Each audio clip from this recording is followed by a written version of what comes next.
नमस्कार दोस्तों। बिहार इलेक्शन के रिजल्ट आ गए हैं और हमने देखा कि 2020 के बाद 2025 में लगभग 202 सीट की एनडीए की सुनामी आ चुकी है। पर क्या ये सुनामी नेचुरल थी या इसमें कुछ झोल किया गया है? चलिए एक बार के लिए ट्रेडिशनल पॉलिटिक्स को भूल जाते हैं, सिर्फ नंबर के खेल को देखते हैं। तो 2020 में बिहार की लगभग 52 सीट्स क्लोज फाइट वाली थी, लेकिन 2025 का डेटा एक अलग ही कहानी कह रहा है। एनडीए की 54% जो जीत हुई है वो 20,000 से ज्यादा मार्जिन वाली है और उनकी एवरेज जीत का मार्जिन रहा 23,126 वोट। वहीं महागठबंधन उनकी 35% जीतें आर या पार, कटोरा या कार वाली थी, यानी 5,000 से कम मार्जिन। उनकी एवरेज जीत का मार्जिन रहा मात्र 9,346 वोट। डिफरेंस देख रहे हैं, एनडीए से आधी।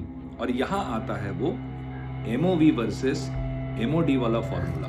एमओवी क्या है? मार्जिन ऑफ विक्ट्री, वो 5,000 वोट जिसे जीत हार तय हो रही है। और एमओडी है मार्जिन ऑफ डिलीशन, वो 15,000 से 20,000 वोट जो स्पेशल इंटेंसिव रिवीजन सर के जरिए वोटर लिस्ट से डिलीट कर दिए गए।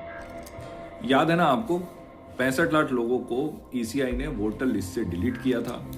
एवरेज लें तो लगभग उतना ही हर सीट पर आ जाएगा, 15 से 20,000 का गैप। तो जब आपका मार्जिन ऑफ डिलीशन आपके मार्जिन ऑफ विक्ट्री से 3 से 4 गुना ज्यादा हो तो ट्रेडिशनल इलेक्शन का मैथ यहीं फेल हो जाता है। इस रणनीति का टारगेट था उन क्लोज फाइट्स वाली सीट को सिक्योर करना जो 2020 में एनडीए के हाथ से निकल गई थी।